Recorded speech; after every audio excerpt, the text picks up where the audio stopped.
Hello.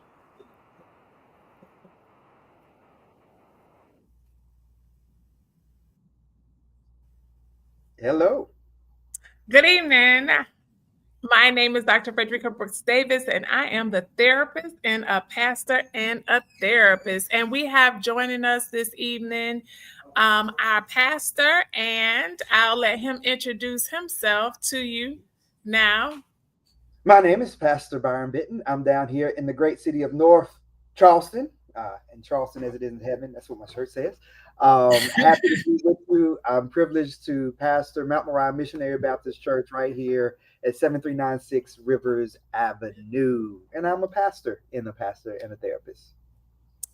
All right. Well, we hope that this week is finding you all excited. We hope that your children, your young adults are transitioning well into school. Tonight, we're going to talk about really what's holding us back, right? And so we're going to share some personal stories.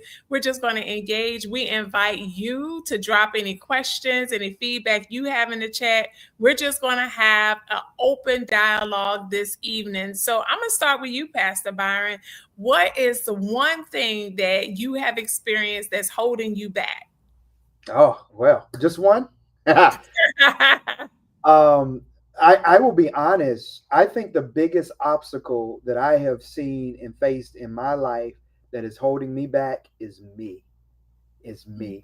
So let me give you a good example of that. So I took July like this year, really being holistically of good health, so I can be a vessel for God to use has been a priority in my life, and figuring that out, right? Because life shifts. Kids are more active now. They're in three different schools, right? Because now we have a middle schooler and a fourth grader and a kindergartner, all of that. And so I worked really hard, was at a pretty good place. And then July, I really took off. I did not work out. I started eating lots of things, particularly sweets. And I mean sweets galore. And if I'm honest, I began doing that before going into July. I was like prepping for break, I guess. And then I was full throttle in. And that was supposed to end in July, but July became August. And sweets were still happening. And in our household, because we have kids, and of course, we have also my parents, we all live together. My parents always bring goodies for the kids, right? Um, then people from the church are always just so loving and kind, and they send donuts and cupcakes and all kinds of homemade goodies, pound cakes, etc.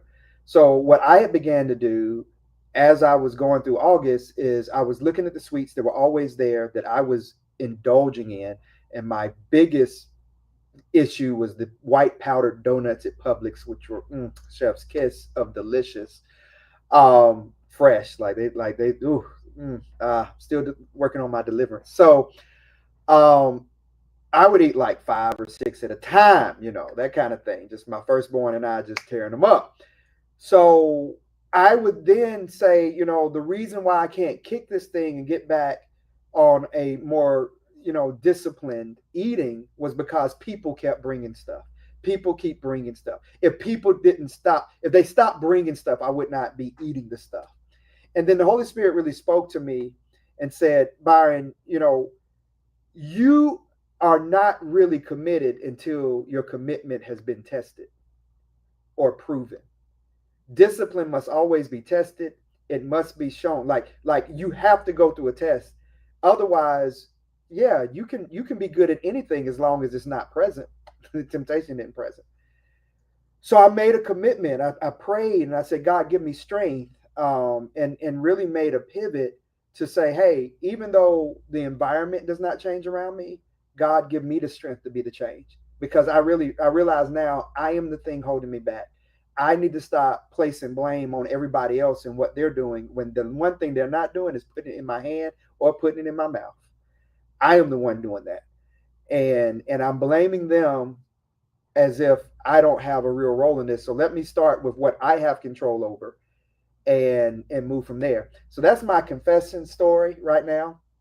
I am now, I think, 9 days off of sugary drinks, sugary sweets.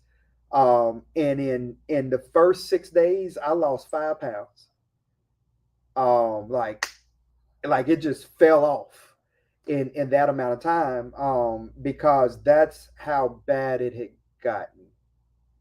I'm realizing with the sweet, and there's also dealing with stress, right? There was some other stuff going on. I'm realizing that contributed to the eating. So that's my confession. What's yours? What's holding you back, Dr. Fredrica? Yeah. So, it's similar. I would have to say, like, for the past 2 years, and I'm also frustrated with myself, right? So, for the past 2 years, I have done very, very well in terms of managing, as far as my exercise, as far as prepping food, meal prepping, taking my food, reducing my sugar intake, carbs, there, all that. I can't say that I necessarily blamed anybody else. It's just been, I have just been frustrated that I've allowed myself to just get back into the bad habit. And I know anybody who's watching now has seen some of our earlier episodes. I talked about this whole notion where my bad habit has been eating one meal a day. Ooh. So not eating multiple meals, and I have gone right back into it. And I was so great. Okay, thank you, Lord. 2 years ago, we got in this discipline. Even when COVID happened, right? That really shifted. I was able to focus more at home, get out, work out, whole nine. And then from there, have now shifted because my life has shifted. I've picked up and I've relocated from one state to another. So, in truth, there's been a lot of change happening in my life. And what I resorted back to was, okay, I'll eat around 1 or 2 o'clock in the day and I'm done, which is horrible. And so I'm just like, okay, Fredrica, you have got to get back into your routine because it's healthy for you, but also you felt so much better when you went to bed at a decent hour. You're not up till 2 and 3 o'clock in the morning working, like all those bad habits. And what it just reminds me is how quick you can have be diligent, you could change your behavior, and there could be a trigger that just causes you to say, okay, let me fall back into the familiar, right? And so we know this is true. And so I'm always mindful of that, even when I work with clients, never judgmental about the fact of were you in this one relationship, and then next thing you know, you're back into it again, right? It's familiar. This is what I know. And it's not even conscious. It's not that I woke up one morning and said, I'm gonna go back and eat one meal a day. It's just what I had a longer history of doing that than doing the 2 and 3 meals a day. And that's my lifetime, right? So I'm somebody like, if you got to eat all the time and you need, why, and that's a good thing. But I'm saying that unfortunately, my lifestyle for many years had been that I could do one meal a day and I'm good. And that is not healthy at all. So I'm not endorsing it. I'm not wearing it as a badge of honor. I'm just acknowledging my poor practice of doing that. And because of that, my body just got accustomed to it, which also meant my body said, we know she like to starve us. So let's hold on to whatever we gonna eat, we gonna hold it. But dear life, we ain't let that thing go. Which has worked against me as well. So I will say that that is indeed kind of what has been holding me back. Pastor Byron? Yeah, I think that's beautifully said. And it's amazing how we have to check our routines, Mm. right? Like by default, because of just the nature of who we are, there will be some harmful, dangerous, or at least unhelpful things that get into our routine. So now we are routinely doing something that's not beneficial, right? I could be routinely on social media more than I need to be, and I need to consciously dial it back. I can routinely, right? There's so much going on in media now that can be very discouraging, very emotionally stirring, right? And it becomes so much a part of our routine that we've lost sight on there's some other things I really need to spend time doing. And now there's a backlog. Like if I don't shower by now, shave my head by now, blah, blah, blah, now that's going to set me back to where I don't get as much sleep as I need to. If I don't get as much sleep as I need to, then I'm going to work out. I'm going to wake up late and won't be able to work out. If I don't work out, well, now I'm not going to feel as healthy and good, and I'm going to be more tired, and then I'm going to stay up. Like it all of a sudden we get into this bad rhythm and routine. And once you go so far down, it's really difficult to get the energy to begin to pivot because you feel so bad, right?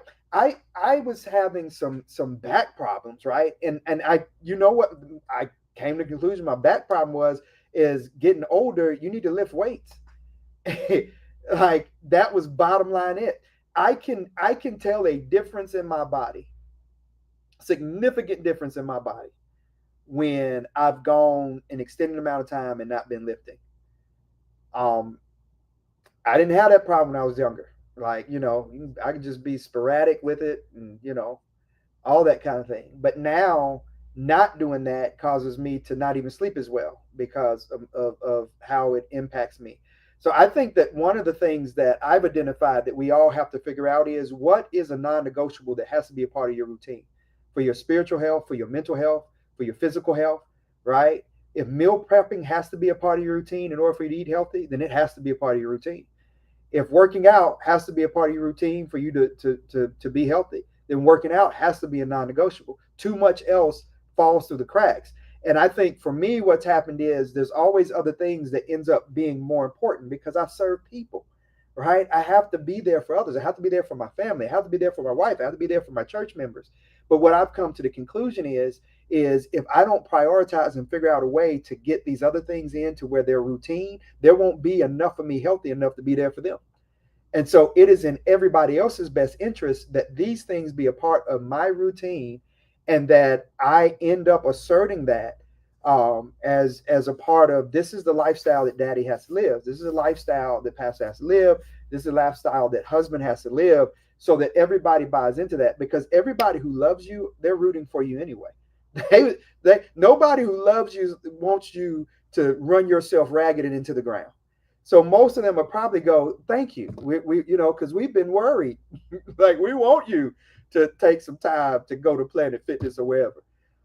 The last thing I'll say about it too is, so we started this push-up challenge that is now spreading through our church and through all of our network of relationships.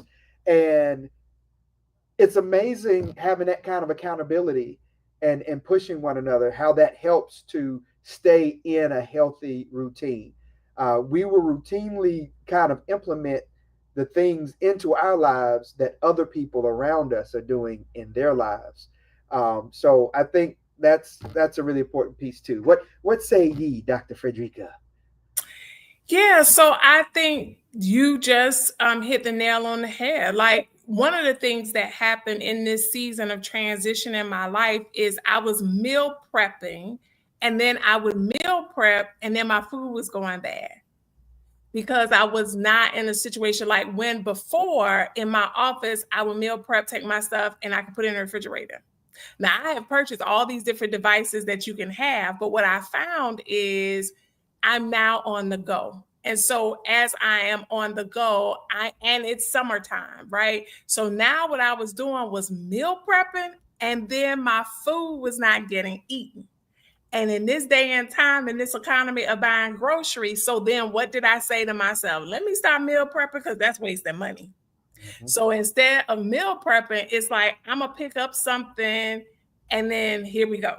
So I pick up something, and it could be I pick up a salad, so I can make those right choices, but it's still I'm only picking it up one time because I'm headed to work. Let me pick it up. I'm gonna have that at 1:00, and then you just follow this vicious cycle. So I think to your point, it is like, so it's a couple of things. Like, what do we do when we find ourselves when we're out of pocket, so to speak, when we're not in this healthy routine, whatever we made a commitment to, what do you do when you find yourself there? And one of the things I think is true, and that's what Pastor Byron just left with saying, accountability.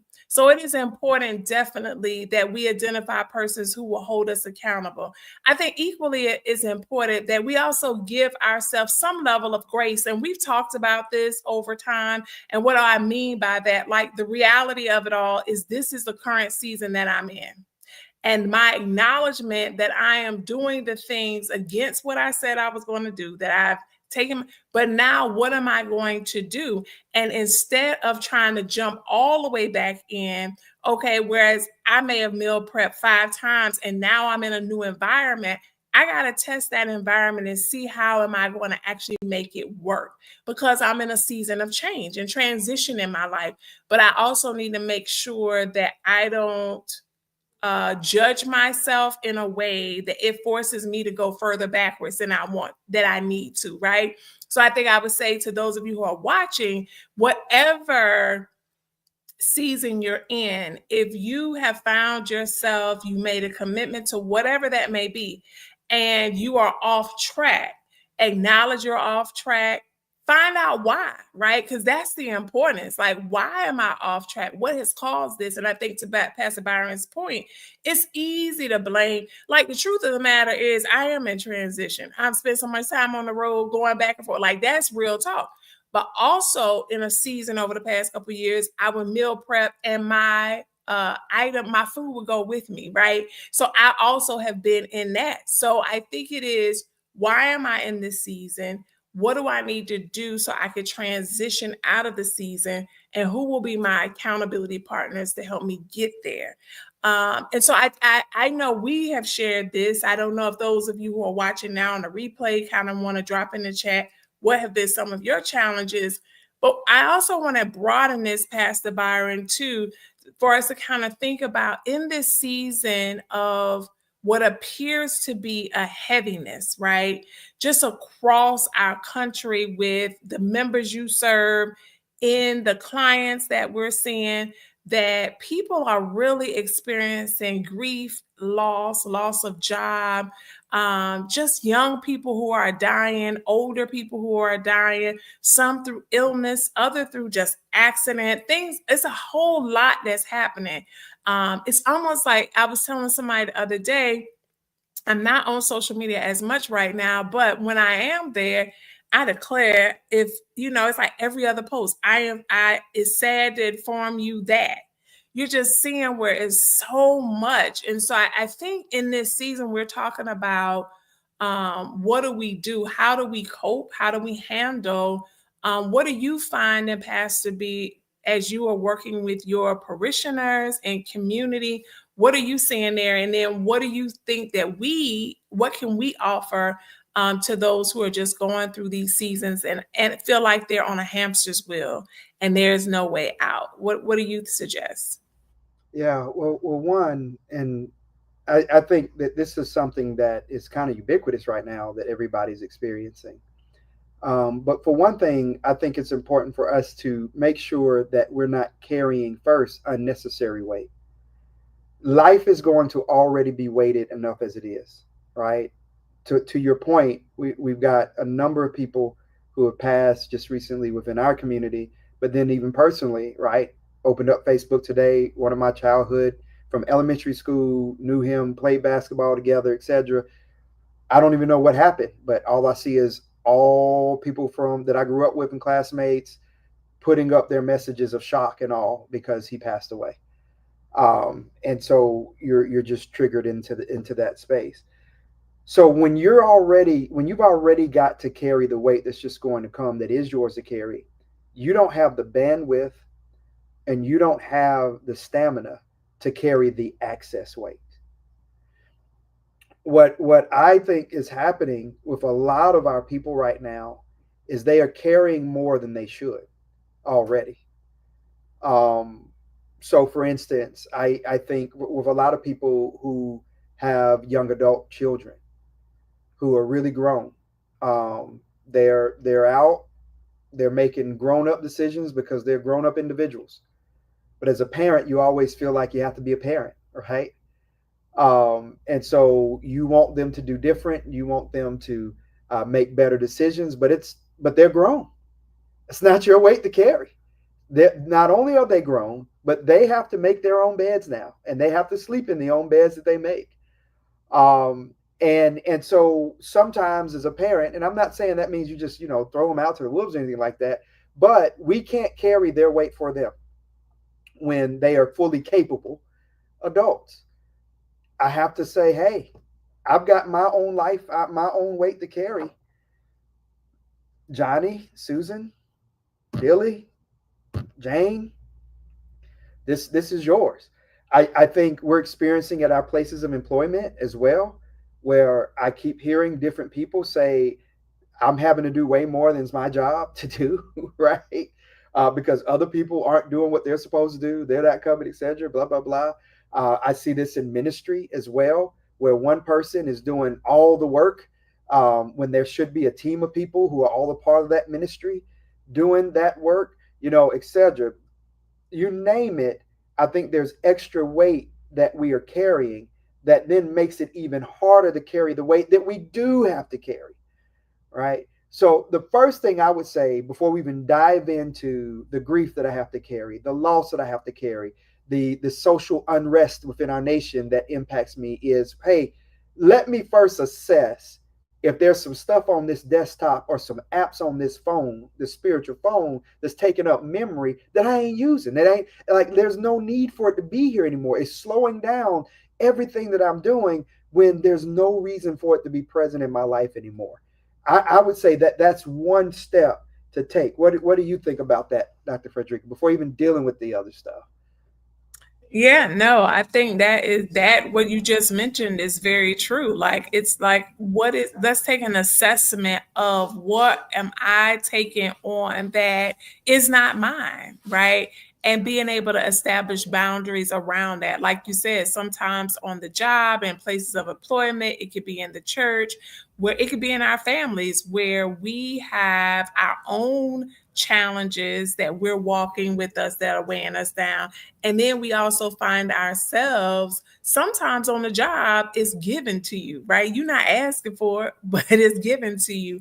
Other times, though, we have always played that role where we have been the one and we wear it with a badge of honor that people come to, right? And so, because of that, we feel some kind of way about it. It boosts our self worth, our self esteem. And so, what we are, I think, saying here too is we need to take inventory of what we are carrying in our lives, what's ours and what's not. And then once we've identified that, we then need to be able to put it in its proper perspective and say, okay, you know what? This isn't mine to carry and give it back, right? And be okay with it. Because oftentimes what happens is people will pile on us because they don't want to carry. A lot of times they know it's theirs, but they don't want it. Let me give it to you. And so what we're saying is write down like what's mine, how is it serving me? And if you find that it is contributing to some of your habits that you need to change, such as you're on the phone talking, doing counseling all time of night, if you find that that's the case and you need to be in the bed, set that boundary. You don't have to send them the voicemail. It's okay so that you can have your own way of coping, your own way of taking the time that you need to do what you need to help yourself, right? To get rest, to get sleep. And, sometimes for myself, I'm working late at night. This past weekend, I set the boundary. I am not. Saturday and Sunday, I'm not getting on this computer and I'm not doing work. I'm just going to take that time. And so I think that's something we have to establish. What are your thoughts, Pastor Byron? I agree, and that may require having some conversations with people to so that they understand the shift. That they understand, hey, look, I've identified that I've taken on more than I'm supposed to take on, and that's not fair to me, and it's also not fair to other people because I'm hindering their growth. I'm hindering you. It's not that I'm being mean. It's not that I'm being inconsiderate. It's that I've identified that this really isn't my weight to carry. And so one of the things I say is you're only graced to carry the weight that's yours. Right? You only grace it. Like it's amazing. Here's the thing. I can gain 5 pounds and not even notice it. Just walk around with it. I don't even notice it. But go right now and pick up a 5 pound dumbbell and walk around all day with it. And you're going to feel it. You're going to notice that it's there, right? Isn't that interesting? And the difference is, one, it's attached to you, it's yours to carry, right? There's a process you have to go through with losing that, right? And you may not even really realize how it was impacting you until after it's gone. The other you just picked up. It was like your body, you're not conditioned to carry that. It's inconvenient. You're going to be sore and all of that kind of stuff. And so I say sometimes you've got to have conversations with yourself, and you've got to have conversations with others. And again, people who really care about you, care about your well-being, even if they don't necessarily like the conversation, they will support you because they care about you and your well-being. That's my thinking on it. I totally agree. And I know that we are coming up on our time. This is a abbreviated session Yes. tonight because we've had some technical difficulties getting on tonight for some reason.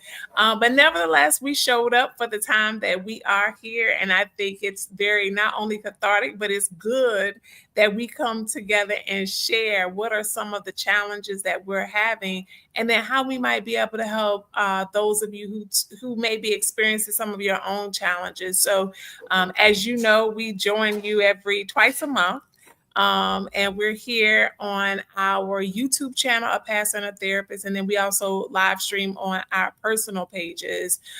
We have been discussing topics that we are looking to begin as we go into the fall. But certainly, if you have some suggested topics you'd like for us to address on Pastor and Therapist, we encourage you to let us know directly. You can certainly drop them below in the chat. But I think overall, definitely, I'm hoping whether you're watching now or you catch the replay, that you understand that life is lifing, and it happens for all of us. None of us are immune to it. When we find ourselves in that situation where things may not be what we once hoped they would be, or we find things that are changing, that there's still hope, right? And I think that's the biggest thing as we are now experiencing life in its various forms, that we want you to know that hope is still there. God is still there for us, and that we will take advantage of the opportunities and accountability partners that are right before us. So, what do you have to say, Pastor Byron, as we bring this to a close? Yeah, thank you so much. Also, we have not forgot about our subject on being ready for the school year and all of that.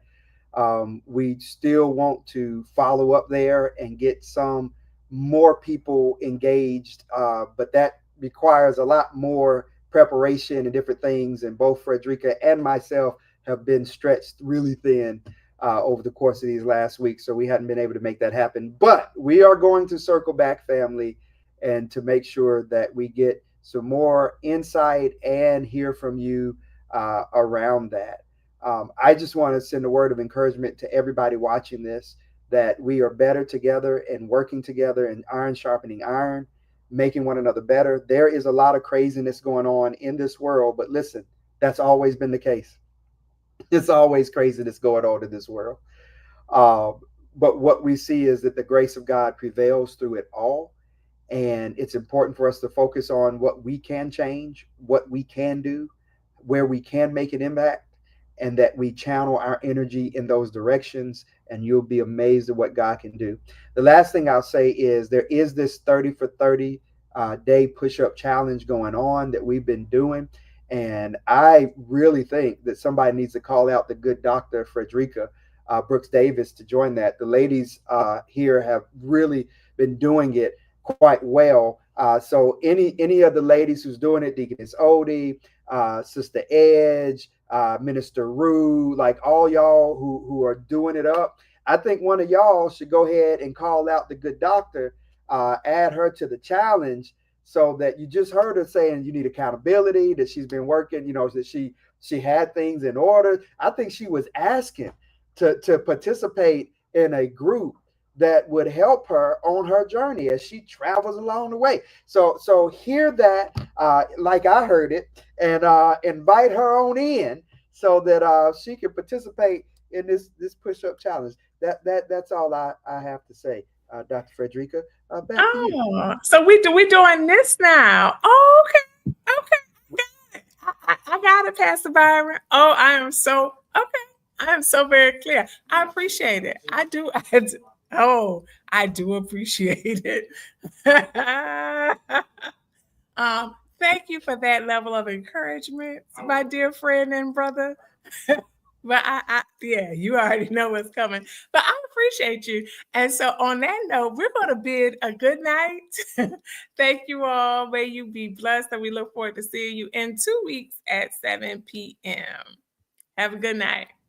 Bye, everybody.